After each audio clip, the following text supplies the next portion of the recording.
मेरे YouTube channel पर आप सभी का हार्दिक स्वागत है, अभिनंदन है। जय श्री कृष्णा, राधे राधे। हमने जीव जनन कैसे करते हैं ये चैप्टर हमारा चल रहा था 10th क्लास का। किसका? 10th क्लास का, जीव जनन कैसे करते हैं।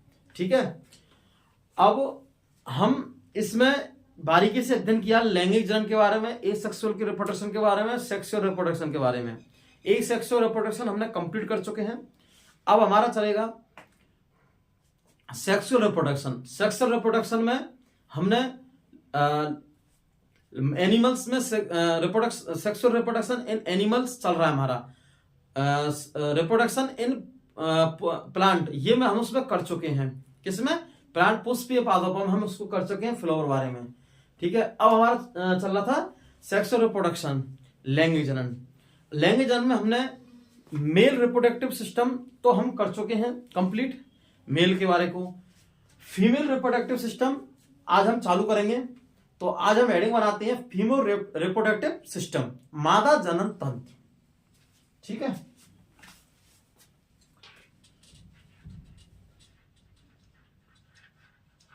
फीमेल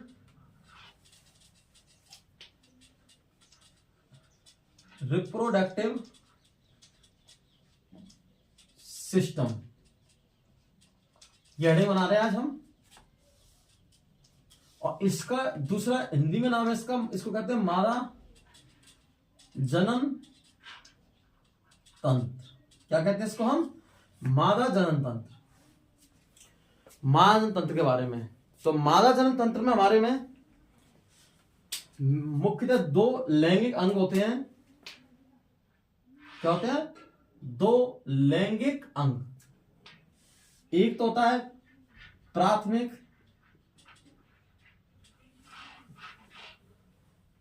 क्या होता है? प्राथमिक लैंगिक अंग। क्या होता है? प्राथमिक लैंगिक अंग, फर्स्ट। सेकंड होता है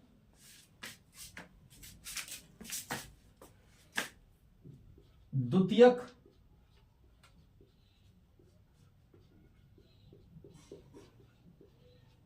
लैंगिक अंग।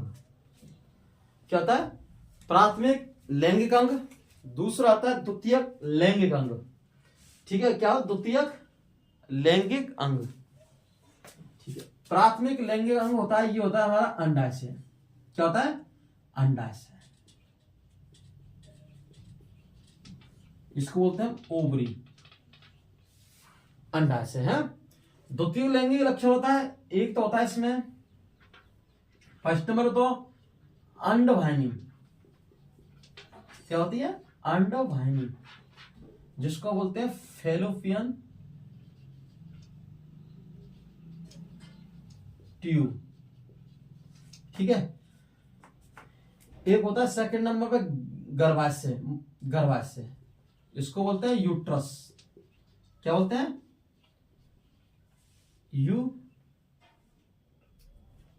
यूट्रस।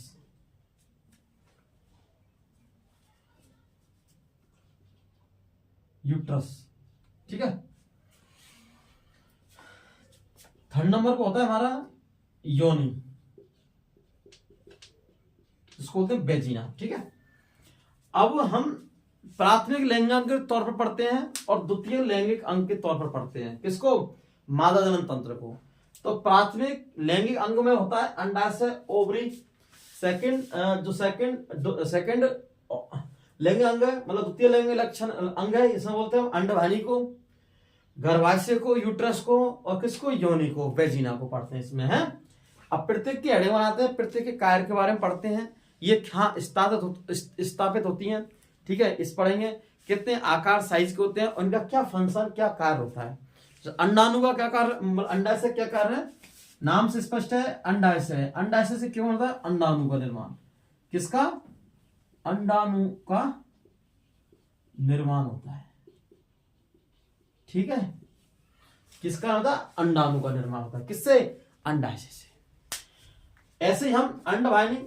अंडवाहिनी क्या है? अंडवाहिनी है अंडाणु को ले जाने वाली वाहिनी। जैसे हमने उसे पढ़ी थी शुक्राणु, शुक्रवाहिनी।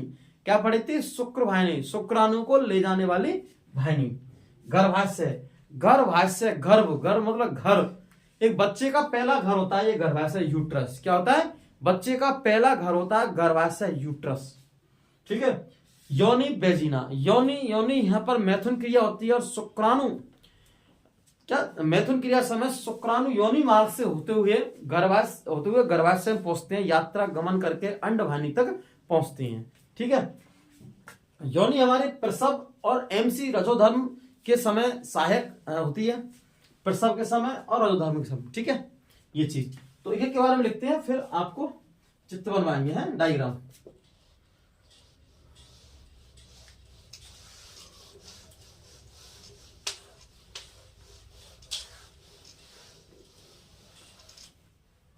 सबसे पहले लगाते हैं पहला,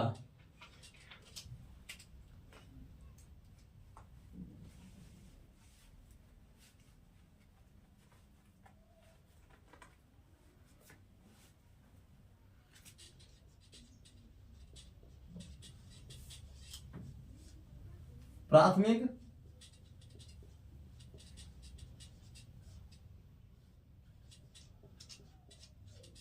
लैंगिक अंग। क्या लगाते हैं? प्राथमिक लैंगिक अंग। ठीक है, ये लगाते हैं हेडिंग है। इसमें सबसे पहले आएंगे हेडिंग हम अंडाशय। क्या लाएंगे? अंडाशय। अंडाशय है, अंडाशय, अंडाशय को ओवरी कहते हैं। ठीक है, अंडाशय ओवरी। अब अंडाशय हम लिखते हैं विवरण अंडाशय के बारे में। तो सबसे पहले लिखते हैं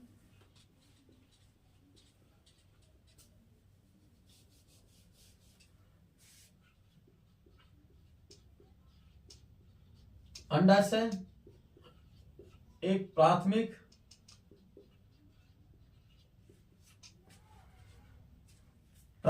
लैंगिक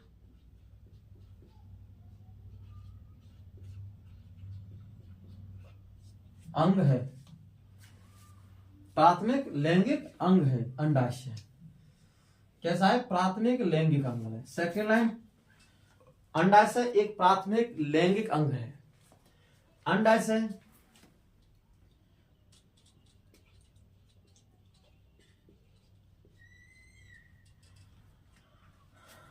अंडाशय की संख्या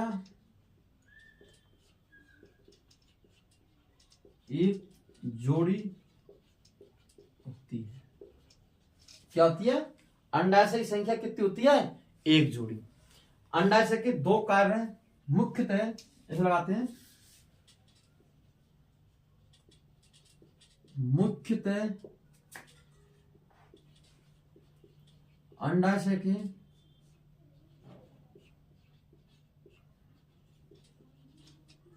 दो कार्य होते हैं।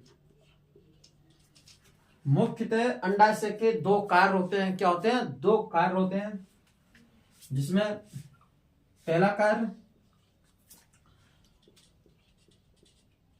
अंडाशय द्वारा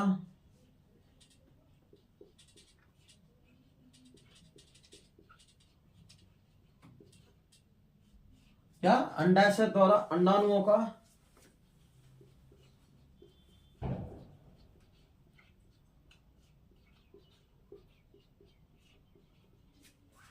अंडाशय द्वारा अंडाणुओं का क्या होता है? निर्माण होता है। क्या होता है? अंडाशय द्वारा अंडाणुओं का क्या होता है? निर्माण होता है। अंडाशय द्वारा क्या होता है? अंडाणुओं का निर्माण होता है। ठीक है, क्या होता है? अंडाशय द्वारा अंडाणुओं का क्या होता है? निर्माण। ठीक है, ठीक है। फिर दूसरा पॉइंट लिखते हैं इसमें, सेकंड, अंडाशय एक अंतःस्रावी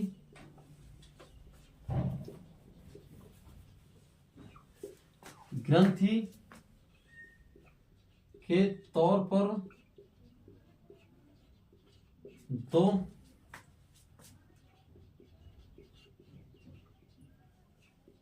हार्मोन का, दो हार्मोन के तौर पर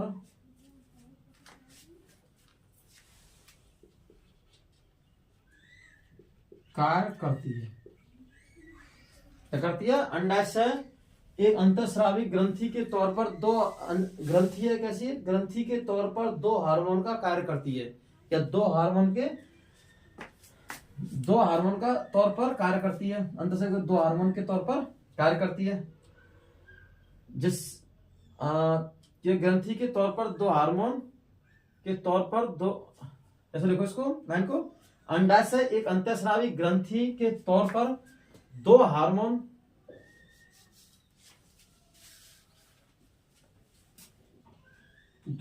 का निर्माण करती है, ऐसे लिखो इसको, है जिससे लाइन कंटिन्यू है। तो शब्द में थोड़ा सा डिफरेंस, अंतर होना चाहिए, है, इससे आपको समझ में ढंग से आ जाए, है, क्योंकि हमें क्या करनी है, एग्जाम फाइट करने अच्छे नंबरों से, हैं। तो अंडाशय अंतःस्रावी ग्रंथि के तौर पर दो हार्मोन का निर्माण करती है। तो पहला हार्मोन कौन सा है? पहला हार्मोन है एस्ट्रोजन और दूसरा प्रोजेस्टेरोन। हमारे नर में, मेल में वृषण द्वारा, टेस्टिस द्वारा एक हार्मोन का निर्माण होता है, किसका? टेस्टोस्टेरोन। लेकिन महिला में दो हार्मोन का निर्माण होता है, एक का निर्माण है एस्ट्रोजन, दूसरे का नाम है प्रोजेस्टेरोन।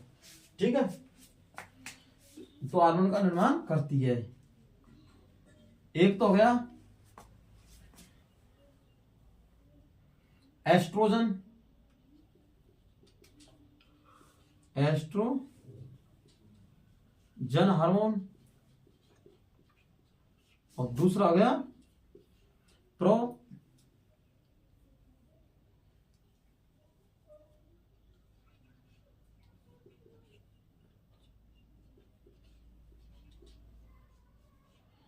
Progesterone hormone.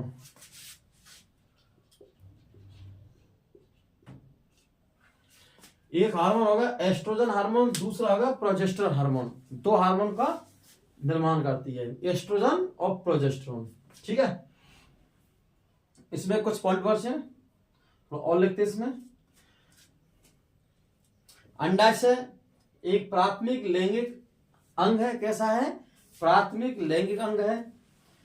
अंडाशय की संख्या एक जोड़ी होती है। कितनी होती है? एक जोड़ी, गर्भाशय के दोनों ओर। कितने? दोनों ओर। ठीक है, यह मुख्यतः अंडाशय के दो कार्य हैं। कितने कार्य हैं? दो कार्य हैं। पहला, अंडाशय द्वारा अंडाणुओं का निर्माण होता है। अंडाशय अंतःस्रावी ग्रंथि के तौर पर दो हार्मोन का निर्माण करती है।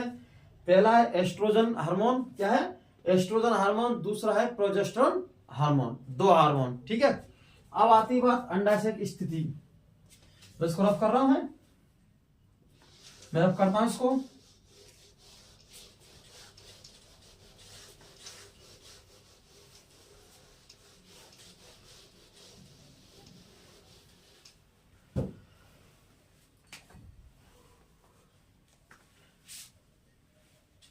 अंडाशय क्या है? अंडाशय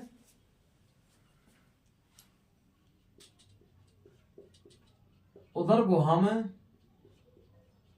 क्या है? अंडाशय उदर गुहा में वृक्कों के नीचे, वृक्कों मतलब किडनी, वृक्कों के नीचे श्रोणि भाग में, श्रोणि भाग में, उदर गुहा में, अंडाशय उदर गुहा में वृक्कों के नीचे श्रोणि भाग में स्थित होते हैं। क्या होते हैं? स्थित होते हैं। ठीक है, एक चीज तो अंडाशय के बारे में पढ़ो। हम पढ़ेंगे अब कौन सा? द्वितीय लैंगिक लक्षण।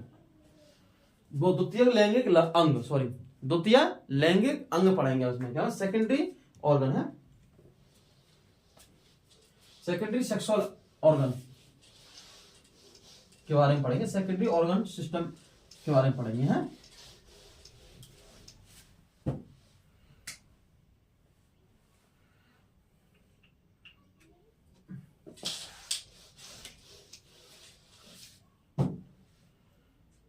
सेकंड नंबर हमारा है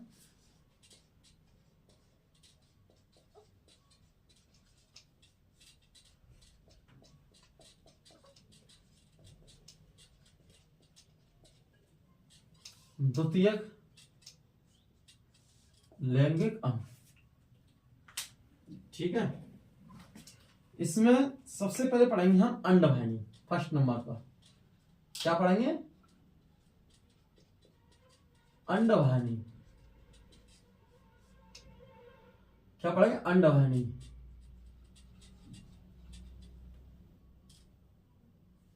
फैलोपियन ट्यूब।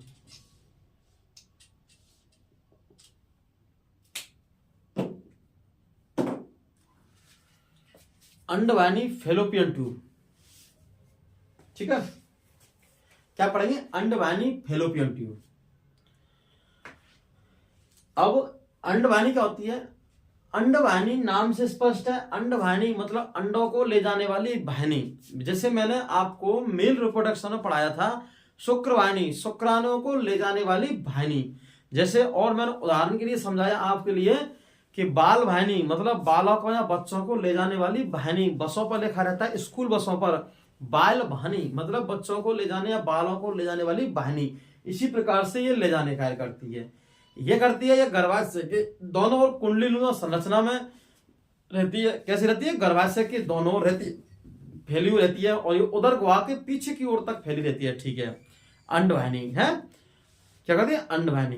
ठीक है, तो अंडवाहिनी में लिखते हैं हम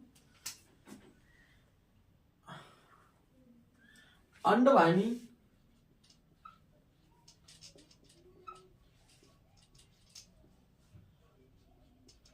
एक कुंडलित नलिका एक कुंडलित एक कुंडलित नलिकाकार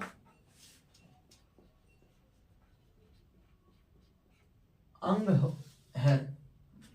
क्या है? एक कुंडलित नलिकाकार अंग होता है।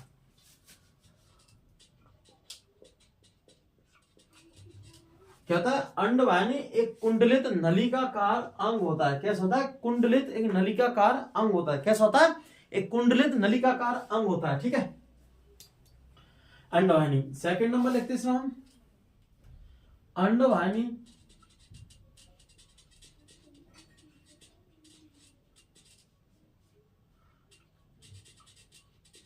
अंडाशय से।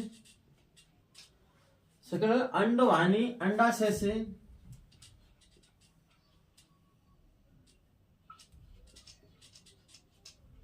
अंडाणुओं को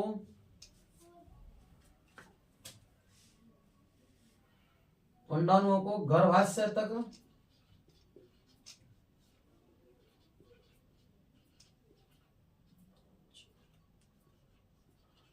पहुंचाने का अंडवाहिनी अंडाशय से अंडाणुओं को अंडवाहिनी अंडाशय से अंडाणुओं को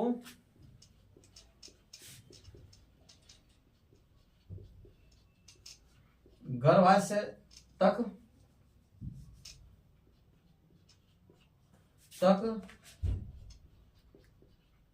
पहुंचाने का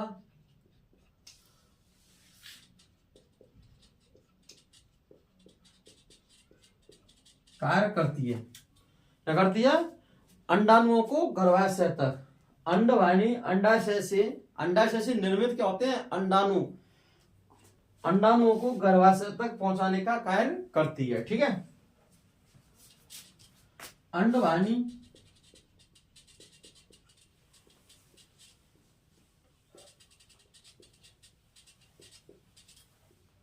क्या है? अंडवाहिनी गर्भाशय के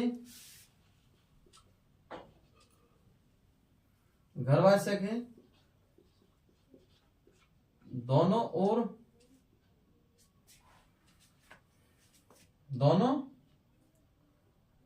ओर स्थित होती है। अंडवाहिनी गर्भाशय के दोनों ओर स्थित होती है। क्या होती है? अंडवाहिनी गर्भाशय के दोनों ओर स्थित होती है। क्या होती है? दोनों ओर स्थित होती है। अंडवाहिनी गर्भाशय के दोनों ओर स्थित होती है। कैसे होती है? दोनों ओर स्थित होती है। ठीक है, अंडवाहिनी गर्भाशय के दोनों ओर स्थित होती है। ठीक है, कैसे होती है? दोनों ओर स्थित होती है। किसके? गर्भाशय के, यूट्रस के। किसके? यूट्रस गर्भाशय के। ठीक है, अंडवाहिनी की लंबाई, अंडवाहिनी 10 से 12 सेमी लंबी नलिकाकार होती है। अंडवाहिनी 10 से 12 सेमी लंबी नलिकाकार होती है। क्या होती है? अंडवाहिनी 10 से 12 सेमी लंबी नलिकाकार होती है। ठीक है, जो गर्भाशय के दोनों ओर फैली रहती है। क्या कहते हैं? गर्भाशय के दोनों ओर, एक लेफ्ट फेलोपियन ट्यूब, एक राइट फेलोपियन ट्यूब। ठीक है, एक राइट एक लेफ्ट फेलोपियन ट्यूब अंडवाहिनी, एक दाई और एक बाई। ठीक है, इस प्रकार से लंबी नली होती है यह, और अंडवाहिनी उदर गुहा के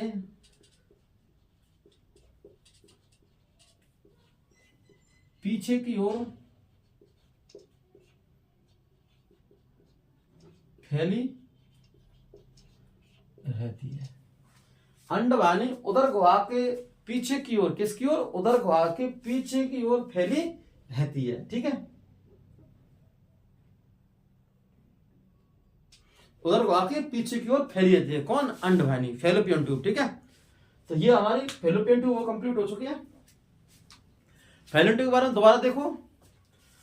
फेलोपियन ट्यूब अंडवाहिनी एक कुंडलित नलिकाकार अंग है। कैसा है? कुंडलित नलिकाकार अंग है, कुंडलित नुमा, इस प्रकार से। ठीक है, कुंडलित नलिकाकार अंग है। अंडवाहिनी अंडाशय से अंडाणु को, क्या है? अंडवाहिनी अंडाशय से अंडाणु को गर्भाशय तक पहुंचाने का कार्य करती है। क्या करती है?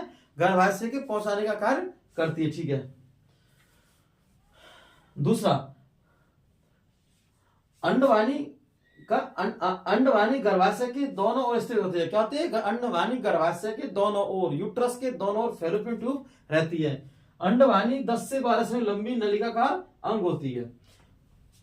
अंडवाहिनी उदर गुहा के पीछे की ओर फैली रहती है। क्या? उदर गुहा के पीछे की ओर तक फैली रहती है। ठीक है, जैसे किसकी ओर? उदर गुहा के पीछे की ओर। अब हम सेकंड पढ़ेंगे इसमें, गर्भाशय यूट्रस।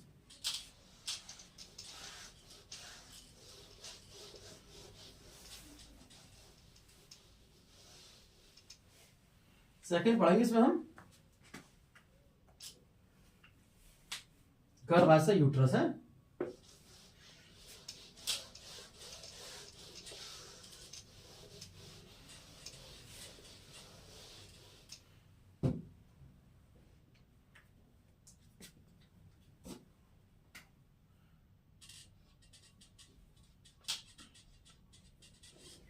गर्भाशय सेकंड नंबर में लग गया हमारा गर्भाशय।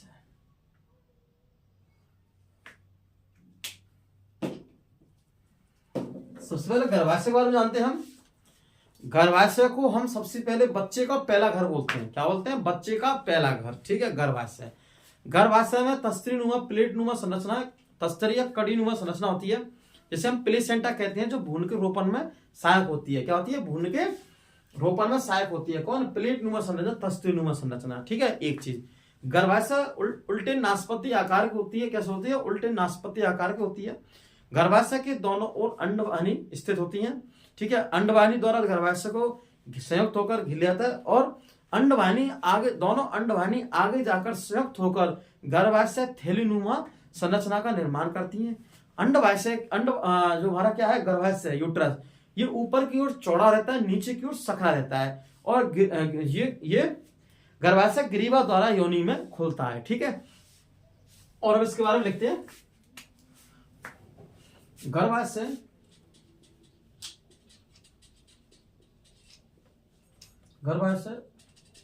उदर गुहा में गर्भाशय उदर गुहा में मूत्र थैली एवं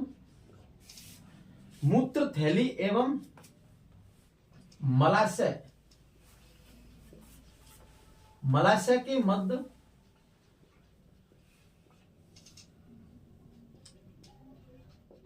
के मध्य स्थित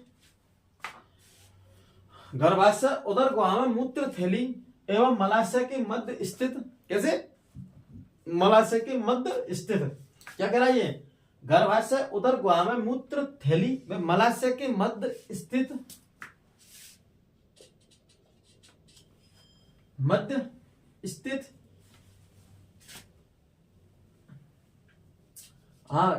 गर्भाशय उदर गुहा में स्थित थैली व मलाशय के मध्य स्थित, कैसे? मलाशय के मध्य स्थित एक पेशीय खोखला, कैसे? पेशीय खोखला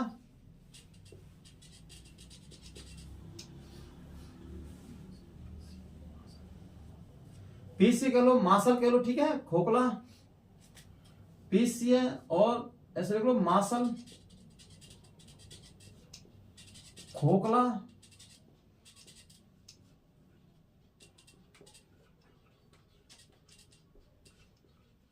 अंग होता है। गर्भाशय उदर गुहा में मूत्र थैली एवं मलाशय के मध्य स्थित एक पेशीय एवं मांसल खोखला अंग होता है जिसे हम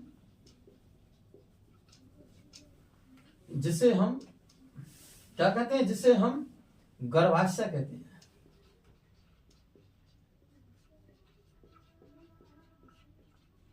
क्या कहते हैं? गर्भाशय कहते हैं। क्या कहते हैं? गर्भाशय, यूट्रस कहते हैं, ठीक है? दूसरा, दोनों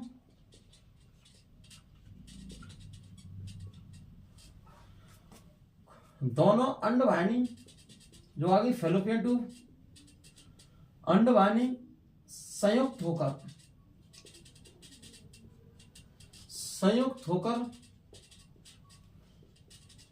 एक, कैसा? संयुक्त होकर, दोनों अंडवाहिनी संयुक्त होकर एक थैलीनुमा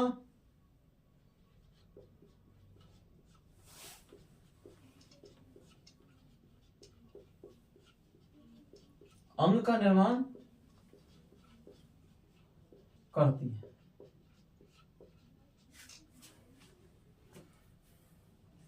दोनों अंडवाहिनी संयुक्त होकर एक थैलीनुमा अंग का निर्माण करती हैं। क्या करती है? थैलीनुमा अंग का निर्माण करती हैं।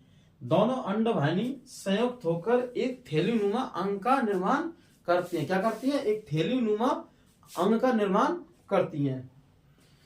थैलीनुमा अंग का निर्माण करती हैं। क्या करती हैं? थैलीनुमा अंग का निर्माण करती हैं। कैसे करती हैं? थैलीनुमा, दोनों अंडवाहिनी संयुक्त होकर एक थैलीनुमा अंग का निर्माण करती हैं, ठीक है?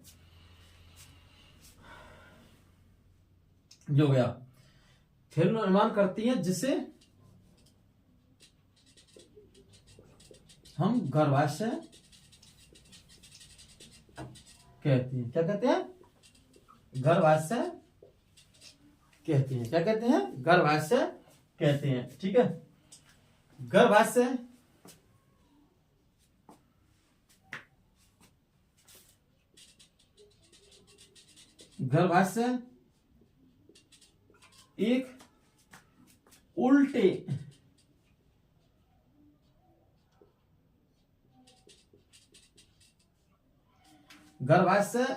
एक उल्टे नाशपाती के आकार का होता है। क्या होता है? गर्भाशय एक उल्टे नाशपाती के आकार का होता है। कैसा होता है? एक उल्टे नाशपाती के आकार का, गर्भाशय एक उल्टे नाशपाती के आकार का होता है। कैसे होता है? उल्टे नाशपाती के आकार का होता है। गर्भाशय में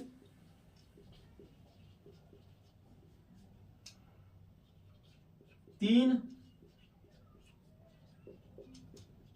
परतों का निर्माण होता है। गर्भाशय में 3 परतों का होता है निर्माण, 3 परतों का निर्माण होता है। किसमें? गर्भाशय में 3 परतों का क्या होता है? निर्माण होता है। क्या होता है? 3 परतों का निर्माण होता है। कितनी परतों का? 3 परतों का निर्माण होता है। किसमें? गर्भाशय में। 3 परत कौन कौन सी है? पहली परत जिसको बोलते हैं बाह्य परत, बाह्य परत होती है पेरीमेट्रियम। क्या बोलते हैं? पेरीमेट्रियम। सेकंड होती है मध्य परत, मध्य चिकनी, चिकनी परत का निर्माण, इसको बोलते हैं हम, पहली होगी पेरीमेट्रियम और दूसरी होगी मायोमेट्रियम। मायो मध्य मतलब मायो, मायोमेट्रियम। क्या? मायोमेट्रियम। ठीक है। एक होती है हमारी आंतरिक परत,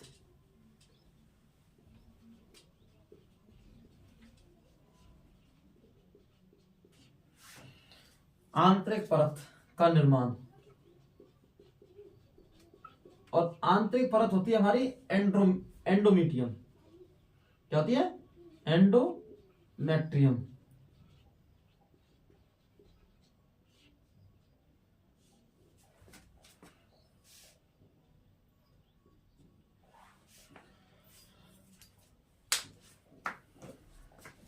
देखो थोड़ी जगह शॉर्टेज है, मैं और उसको ऊपर लिखूंगा।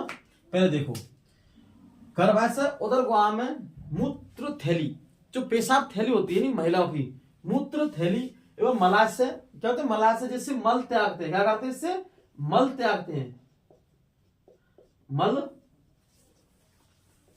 त्यागते हैं, उसे क्या कहते हैं? मलाशय बोलते हैं। क्या करते हैं? मलाशय के मध्य स्थित एक पेशीय मांसल खोखला अंग होता है। क्या होता है?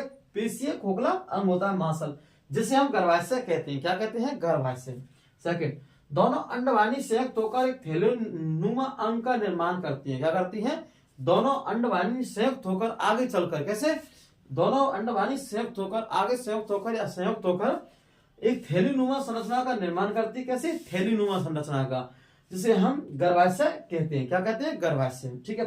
गर्भाशय उल्टे नाशपाती के आकार का होता है। कैसा होता है? गर्भाशय की संरचना उल्टे नाशपाती के आकार की होती है। उसका आकार क्या होता है? उल्टे नाशपाती का आकार। क्वेश्चन आता है, उल्टे नाशपाती आकार का होता है गर्भाशय, अंडवाहिनी, फैलोपियन ट्यूब, या फिर उसके बाद में अंडाशय, वृषण, जो भी है? हम क्या लिखेंगे उसमें? गर्भाशय, यूट्रस। ठीक है। और इसके अंदर फिर 3 परतों का निर्माण होता है। गर्भाशय के अंदर क्या होता है? गर्भाशय के अंदर 3 परतों का निर्माण होता है। बाह्य परत पेरीमेट्रियम, कैसे? Perimetrium, perimetrium, perimetrium. मध्य चिकनी परत होती है मायोमेट्रियम। क्या होती है? मायोमेट्रियम। आंतरिक परत का निर्माण होता है, इसे कहते हैं एंडोमीट्रियम। क्या कहते हैं? एंडोमीट्रियम, एंडोमीट्रियम कहते हैं। क्या कहते हैं इसको हम? एंडोमीट्रियम। ठीक है। और इसके बारे में और आगे लिखते हैं, थोड़ा बस को रफ करते हैं।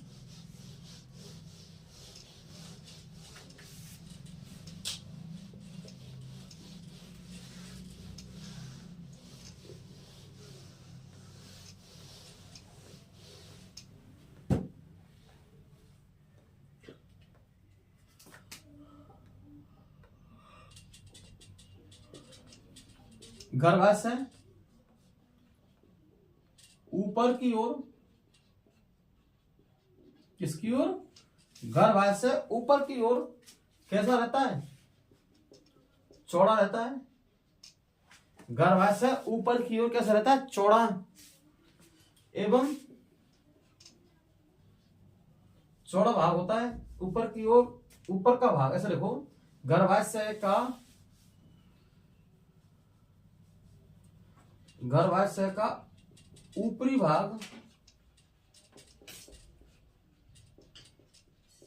चौड़ा होता है, वह निचला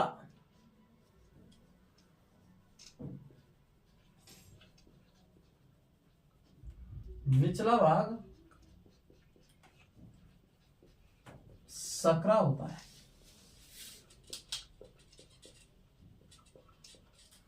गर्भाशय का ऊपरी भाग कैसा होता है? चौड़ा, और निचला भाग कैसा रहता है? सकरा, एक संकीर्ण कीपनुमा बन जाता है। कैसे? कीप, थोड़ा सा संकीर्ण भाग होता है, ऐसे ये होता है।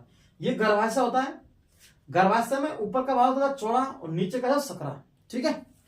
गर्भाशय एक ग्रीवा द्वारा, गर्भाशय ग्रीवा द्वारा योनि में खुलता है, वेजिना में, ठीक है।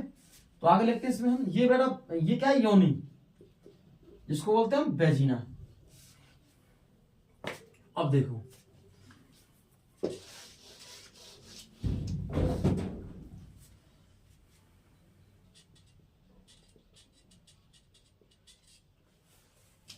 गर्भाशय ग्रीवा द्वारा, गर्भाशय ग्रीवा द्वारा योनि में, गर्भाशय ग्रीवा द्वारा योनि में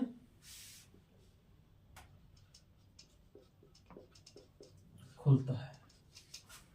गर्भाशय ग्रीवा द्वारा योनि में खुलता है, ठीक है। अब देखो, गर्भाशय, गर्भाशय मतलब गर्भाशय एवं भ्रूण के मध्य,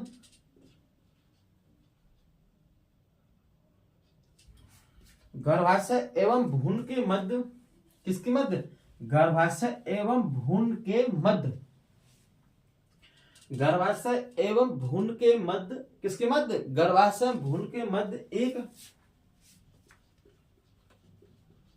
कड़ी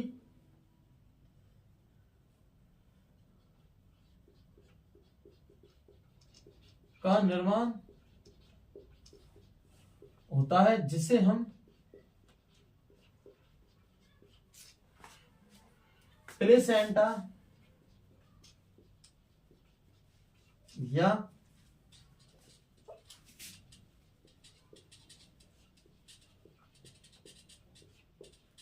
अपरा कहते हैं। क्या कहते हैं? प्लेसेंटा अपरा कैसे कहते हैं? जो भ्रूण को, किसको? भ्रूण को, जो भ्रूण को गर्भाशय में, किसमें? गर्भाशय में, गर्भाशय में, गर्भाशय में रोपण में, गर्भाशय में रोपण, गर्भाशय में, गर्भाशय के रोपण में, सॉरी, गर्भाशय में रोपण में सहायक होती है। क्या होती है? गर्भाशय में रोपण में सहायक होती है। एक कड़ी का निर्माण होता है। किसका? कड़ी का निर्माण। इससे हम क्या कहते हैं? जिसे हम प्लेसेंटा कहते हैं अपरा। ये भ्रूण के गर्भाशय में रोपण में सहायक होती है। भ्रूण में, जो भ्रूण को गर्भाशय में रोपण में सहायक होती है, ठीक है। देखो क्या कह रहा है? गर्भाशय ऊपरी भाग, गर्भाशय का ऊपरी भाग, कैसा भाग? गर्भाशय का ऊपरी भाग चौड़ा होता है, तो निचला भाग कैसा होता है? सकरा। गर्भाशय ग्रीवा द्वारा योनि में खुलता है। कहां खुलता है? गर्भाशय ग्रीवा द्वारा, हाँ, गर्भाशय ग्रीवा द्वारा योनि में खुलता है। कहां खुलता है? योनि में खुलता है, ठीक है। गर्भाशय ग्रीवा द्वारा कहां खुलता है? योनि में खुलता है। गर्भाशय एवं भ्रूण के मध्य कड़ी का निर्माण होता है। किसका होता है? एक कड़ी का निर्माण होता है। किसका होता है? कड़ी का निर्माण होता है, जिसे हम प्लेसेंटा क्या कहते हैं? प्लेसेंटा एवं अपरा कहते हैं। क्या कहते हैं? अपरा। जो भ्रूण को गर्भाशय में रोपण में सहायक होता है। क्या होता है? जो भ्रूण को गर्भाशय में रोपण के सहायक होता है। यह तस्त्री नुमा, डिस्क नुमा संरचना होती है। क्या कहती है? अपरा प्लेसेंटा। इस प्लेसेंटा का कार्य होता है, इस प्लेसेंटा क्या कार्य होता है? ये भ्रूण को गर्भाशय में रोपित रखता है। एक दूसरा ऐसा कार्य होता है, यह शिशु व मां के मध्य भोज्य पदार्थ या उस भोज्य पदार्थ या फिर उत्सर्जी पदार्थ, अपशिष्ट पदार्थों का आदान प्रदान में क्या रहती है? सहायक। कौन? प्लेसेंटा है, ठीक है। अब हम थर्ड नंबर हमारी योनि वेजिना, ठीक है।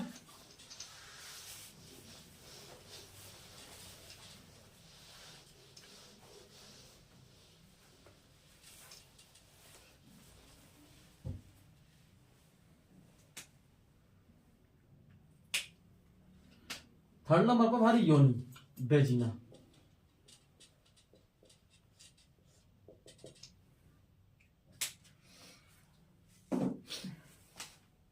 योनि क्या होती है?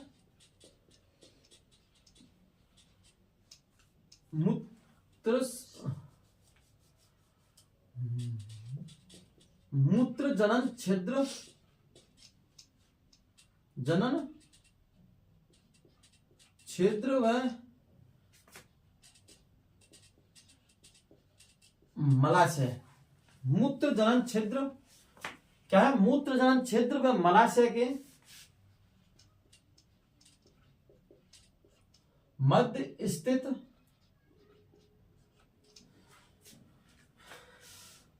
8 से 10 सेमी लंबी नाल होती है। क्या होती है? नाल।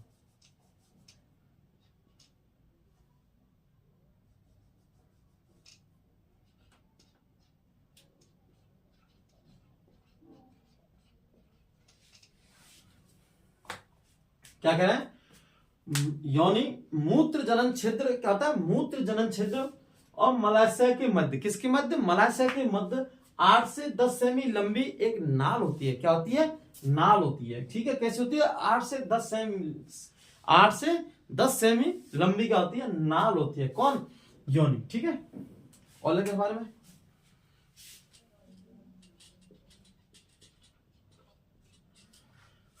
योनि,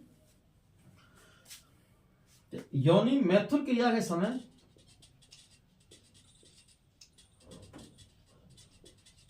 मैथुन क्रिया के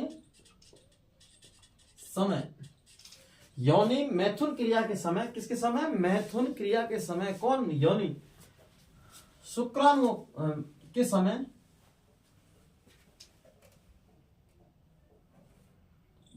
योनि मैथुन क्रिया के समय शिशन द्वारा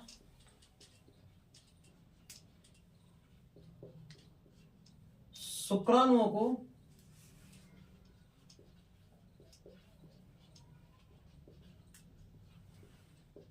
योनि मार्ग में छोड़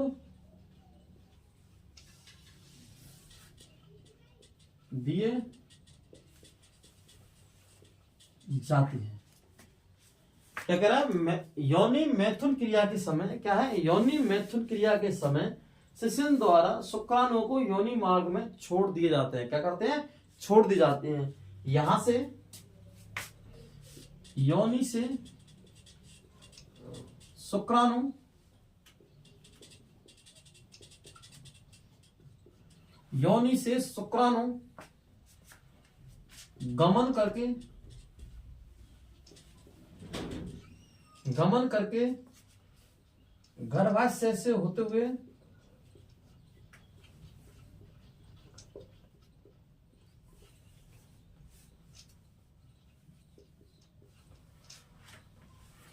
योनि शुक्राणु योनि में शुक्राणु गमन करके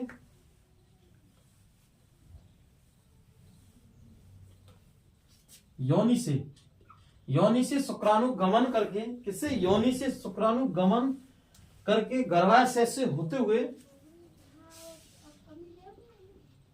अंडवाहिनी तक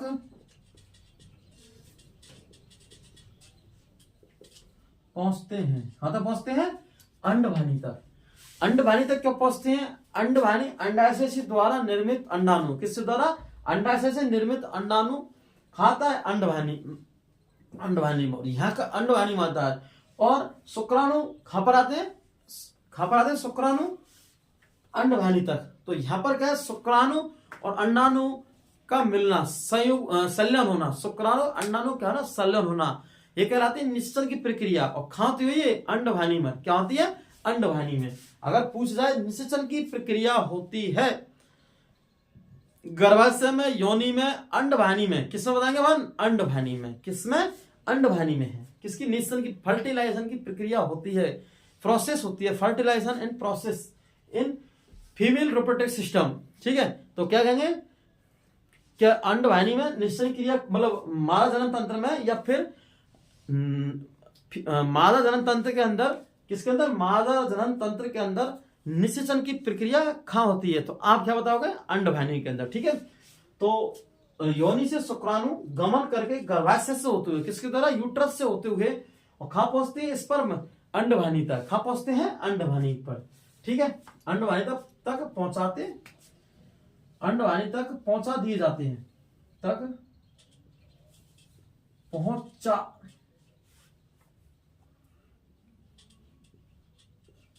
दिए जाते हैं,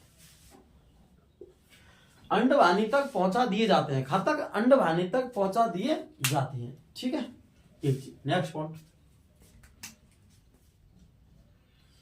योनि रजो धर्म, इससे बोलते हैं मासिक चक्र,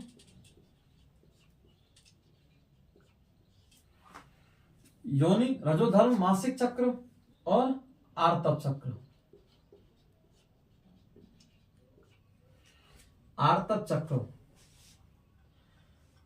वे प्रसव में सहायक होती है, सहायक अंग है। ठीक है, सहायक अंग है, क्या है ये, सहायक अंग है, किसमें, योनि रजोधर्म मासिक चक्र आर्तव चक्र प्रसव में सहायक होती है, ये सहायक अंग है। ठीक है,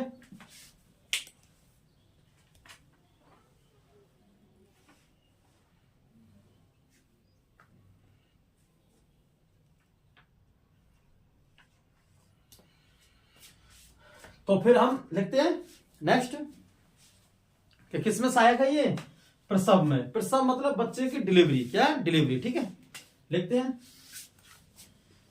योनि में, क्या है, योनि में लैक्टो बेसी, योनि में लैक्टोबैसिलस जीवाणु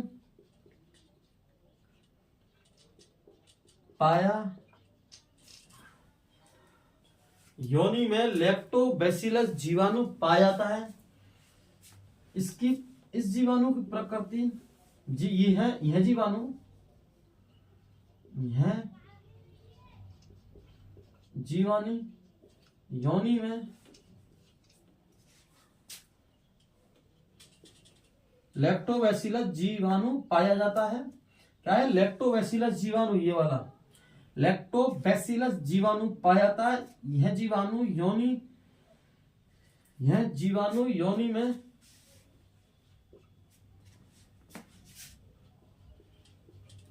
अम्लता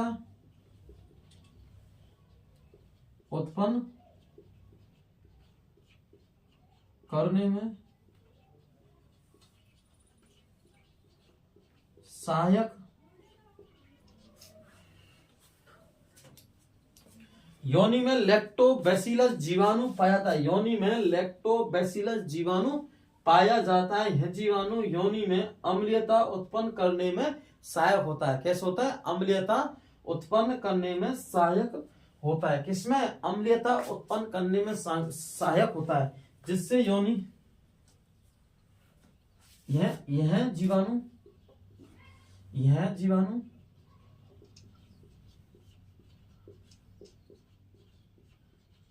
योनि को हर तरह के, कैसे, हर तरह के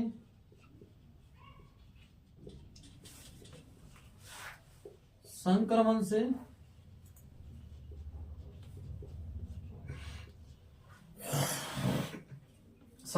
बचाता है। कैसे, संक्रमण से बचाता है, किसको, योनि को। देखो, मूत्र जनन क्षेत्र में मलाशय के मध्य स्थित 8 से 10 सेमी लंबी क्या होती है, नाल होती है, कौन, योनि। ठीक है, दूसरी मैथुन क्रिया के समय शिशन द्वारा शुक्राणुओं को योनि मार्ग में छोड़ दिया जाता है। क्या? योनि मार्ग में छोड़ दिया जाते हैं। योनि से शुक्राणु गमन करके गर्भाशय से होते हुए, क्या है, योनि से शुक्राणु गमन करके गर्भाशय से होते हुए अंडवाहिनी तक पहुंचा दिए जाते हैं। अंडवाहिनी तक पहुंचा दिए जाते हैं। ठीक है। योनि रजोधर्म मासिक चक्र आर्तव चक्र प्रसव के समय सहायक अंग होती है। सहायक अंग है। कैसे? सहायक अंग है। ठीक है। सहायक मासिक रजोधर्म आता है तो योनि के जरिए आता है। प्रसव मतलब बच्ची डिलीवरी होती है तो योनि मार्ग से होती है। ठीक है। तो इसलिए कहा है सहायक अंग है। योनि में लैक्टोबैसिलस जीवाणु पाया जाता है। कैसे पाया जाता है? योनि में लैक्टोबैसिलस जीवाणु पाया जाता है और यह जीवाणु योनि में हर तरह के संक्रमण से उसकी रक्षा करता है या उसकी बचाव करता है। ठीक है। हर संक्रमण से बचाता है। किसको? योनि को। हर जीवाणु, क्या है, जीवाणु योनि को हर तरह के संक्रमण से बचाता है। किससे बचाता है? हर तरह के संक्रमण से बचाता है। कौन? जीवाणु। ठीक है। ये हो गया है। अब हम इसका डायग्राम बनाते हैं, मारण तंत्र का चित्र।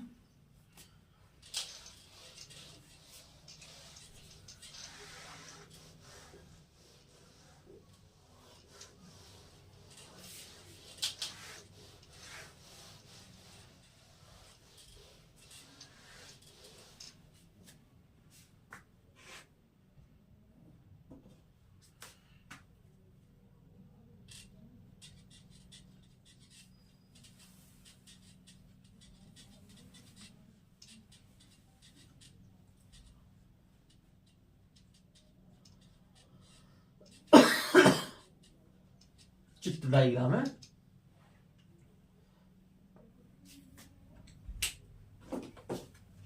देखो,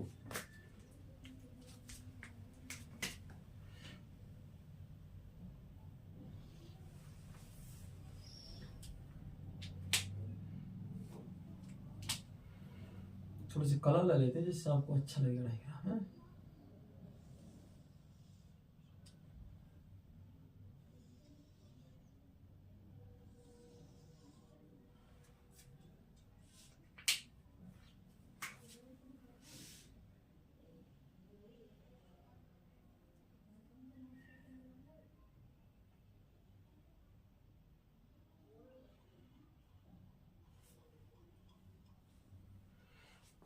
ठीक है। गर्भाशय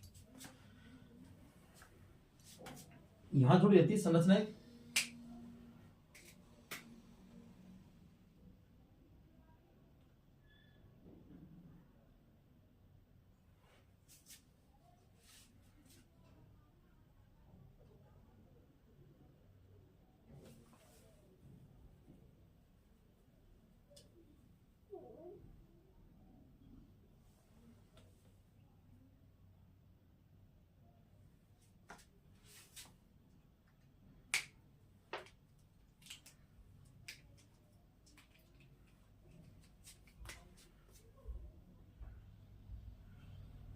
अंडाकार संरचना ये क्या है? ये अंडाशय। अंडाशय नाम से स्पष्ट है। अंडाशय मतलब अंडाकार संरचना है।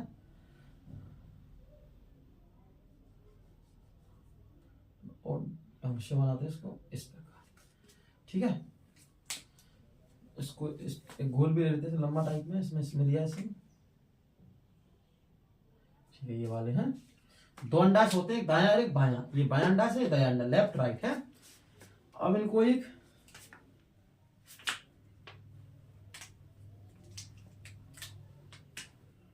थोड़ा कलर रंगने से क्या होता है, थोड़ा अच्छा समझ में आता है। इस प्रकार से ये इनको सादे रहती है, फिंगरी बोलते हैं, पकड़ी रहती है अंडाशय को। ठीक है। एक चीज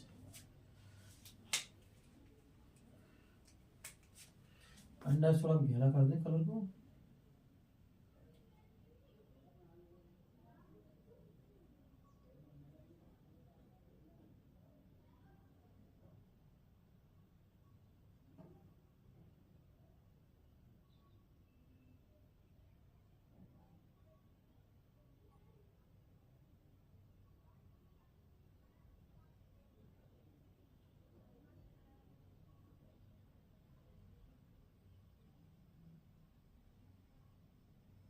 इस प्रकार है। इस पर इसको करते हैं।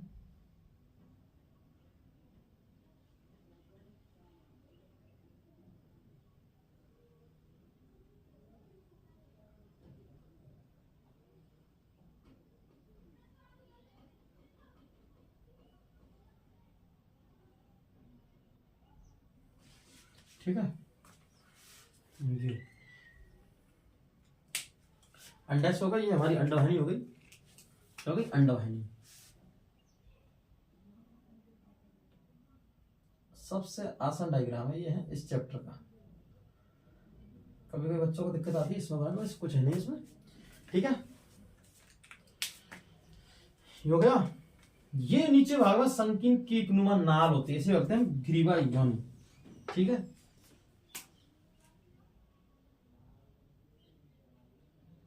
इस प्रकार होती है बेजिना योनि, और इसकी इस प्रकार दीवार लगी रहती है, ठीक है, ये वाली।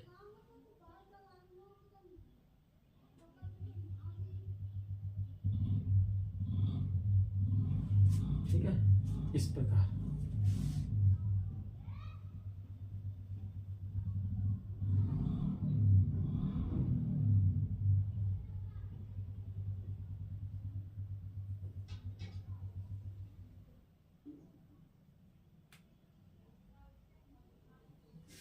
ये है। अब इनके नाम लिखते हैं हम। एक का नाम लिखता हूं मैं, ये हमारी कहलाएगी योनि, मादा जनन तंत्र, ठीक है। ये क्या है? अंडाशय, यहां क्या होता है? अंडाणु। ये क्या है? अंड वाहिनी। ये संरचना आपको दिखाई दे रही है, ये दे है गर्भाशय, यूट्रस। क्या है? यूट्रस, गर्भाशय, ठीक है। योनि हो गई, अंडाशय हो गया। इनको जकड़ी ये बोलते हैं फिमरी। जिक्र नहीं है इनका, ठीक है, कोई दिक्कत नहीं है, इतना ही नाम काफी है। गर्भाशय, अंडवाहिनी, अंडाशय, योनि, ठीक है, जी वाली। अब देखो,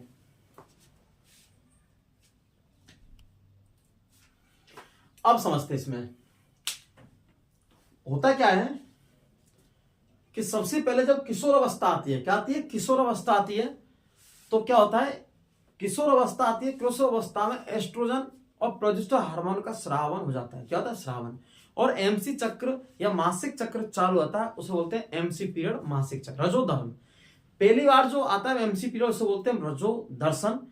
और जो जिस बार 40 से 45 में समाप्त होता है, उसे बोलते हैं रजो निवृत्ति, ठीक है। एक क्लियर क्वेश्चन है।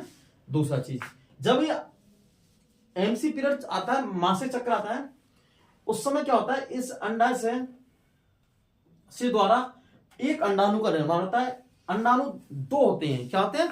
दो, और दो होती है अंडवाहिनी।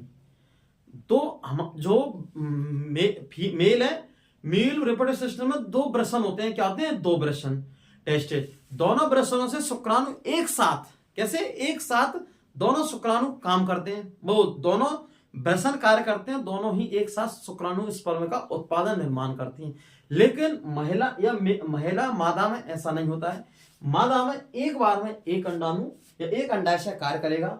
जैसे एक बार इस अंडाशय से अंडाणु का निर्माण हुआ तो ये शांत अवस्था में रहेगा, कैसे में? शांत में। दूसरी बार अगली बार इससे हुआ तो ये शांत अवस्था में होगा। जैसे माना कि इस अंडाशय द्वारा अंडाणु का निर्माण हुआ, क्या हुआ? अंडाणु का निर्माण हुआ। ये अंडाणु आगे खिसकता खिसकता अंडवाहिनी के माध्यम से ये गर्भाशय की ओर बढ़ता रहता है। कैसे बढ़ता है? गर्भाशय की ओर बढ़ता रहता है। होता क्या है? पुरुष द्वारा मैथुन क्रिया के समय अपने जो स्पर्म शुक्राणु है योनि मार्ग में छोड़ दिए जाते हैं। कहां छोड़ते हैं? योनि मार्ग में। इस जगह इस योनि मार्ग से शुक्राणु प्रतिस्पर्धा होती है। शुक्राणु के अंदर प्रतिस्पर्धा मतलब होड़, कौन सा पहले पहुंचे, ठीक है। इनका कोई दिशा नहीं होती, दिशा निर्देश इनको तो आगे की दिशा, ठीक है। ये सिर्फ गर्भाशय से होते हुए पहुंचते हैं। कुछ तो शुक्राणु अपनी प्रतिस्पर्धा में नष्ट हो जाते हैं। कुछ स्पर्म, मैंने आपके लिए 3 रोग बताए थे, नेक्रोस्पर्मिया, ओलिगोस्पर्मिया और नेक्रो ओलिगो और स्पर्मी बताए मैंने आपके लिए, और एक, ठीक है, इस प्रकार। अब ये क्या होता है? जो कुछ शुक्राणु जिसमें शुक्राणु मृत है, नेक्रोस्पर्मिया, जिसके अंदर शुक्राणु कम है, उसे बोले हम ओलिगोस्पर्मिया, ठीक है। तो कभी कभी शुक्राणु कमजोर होते हैं। क्या होते हैं? कमजोर होते हैं स्पर्म, हाँ, क्या होते हैं, कमजोर होते हैं। तो कभी कभी ये, और ये हमारा गर्भाशय यूट्रस होता है, इसमें एक तो होता है अम्लीय माध्यम योनि में, तो कुछ तो नष्ट शुक्राणु इस माध्यम में आते हैं, अम्लीय माध्यम में, ठीक है, उदासीन कर देते हैं उनको। कुछ क्या होते हैं, इसके गर्भाशय के अंदर हीट टेम्परेचर का ज्यादा होता है, तो कुछ हीट की वजह से डैमेज हो जाते हैं। कुछ शुक्राणु वहां से प्रतिस्पर्धा में, मतलब एक दूसरे के अंदर होड़ लगी है, क्या लगी है, होड़, मतलब एक तरह, मतलब सिलेक्शन की, किसकी, सिलेक्शन की। जौन सा पहले शुक्राणु अंडाणु तक पहुंचेगा वो ही निषेचन में सहायक होगा। क्या होगा, सहायक। एक बार में पुरुष में शुक्राणु की संख्या 200 से 300 मिलियन एक स्खलन होता है, किसका, 200 से 300 मिलियन। लेकिन एक अंडाणु को भेदने के लिए सिर्फ एक अंडाणु को भेदने के लिए सिर्फ कितना, एक ही शुक्राणु ही काफी होता है। बाकी के शुक्राणु धीरे धीरे मृत होकर योनि मार्ग से बाहर निकल जाते हैं। इनमें से जो शुक्राणु पहले पहुंचेगा, इनमें से जो शुक्राणु सबसे पहले पहुंचेगा वो ही अंड को भेदन करेगा। क्या करेगा, अंड को। जैसे माना कि ये पहुंच गया और ये क्या कर देंगे, अंड को भेदन। तो शुक्राणु को केंद्रक और अंडाणु केंद्रक को, दोनों केंद्रों का आ जाएगा संलयन। क्या जाएगा, संलयन, संयुग्मन जुड़ जाते हैं, संलयन हो जाता है, तो इसे क्या कहते हैं, निश्चन की प्रक्रिया। क्या कहलाते हैं, निश्चन की प्रक्रिया। कुछ शुक्राणु इधर भी जाते हैं, कुछ शुक्राणु इधर भी, उनकी गति निश्चित दिशा नहीं है, वह खाली माध्यम में गति करते, क्या करते हैं, माध्यम में गति करते हैं, ठीक है। अंडवाहिनी और फिर निषेचन के पश्चात ये क्या हो गया, शुक्राणु पहुंच गया। शुक्राणु के पास में जितने शुक्राणु हैं वे योनि मार्ग से बाहर निकल जाते हैं, इस तरीका से, ठीक है। फिर उसके बाद में जिस अंडाणु क्या हुआ, निषेचन हुआ है, क्या, निश्चन, उसके बाद में अंडाणु गर्भाशय में रोपित हो जाता है। फिर उसके बाद में इसके भ्रूण का आएगा विकास होता रहता है, ठीक है। इस प्रकार से योनि सिर्फ एक अम्लीय माध्यम तैयार करती है, और मैथुन अंग है, कैसा अंग है, मैथुन अंग है, एक ग्रीवा नाल है। गर्भाशय में भ्रूण का रोपण होता है, क्या होता है, गर्भाशय में भ्रूण का रोपण होता है। एक चीज, अंडवाहिनी क्या करती है, अंडाणु को ले जाने वाली वाहिनी होती है अंडवाहिनी, इनको फेलोपियन ट्यूब बोलते हैं, क्या लेते हैं, ट्यूब, ठीक है। और बाकी के नेक्स्ट वीडियो में पढ़ेंगे।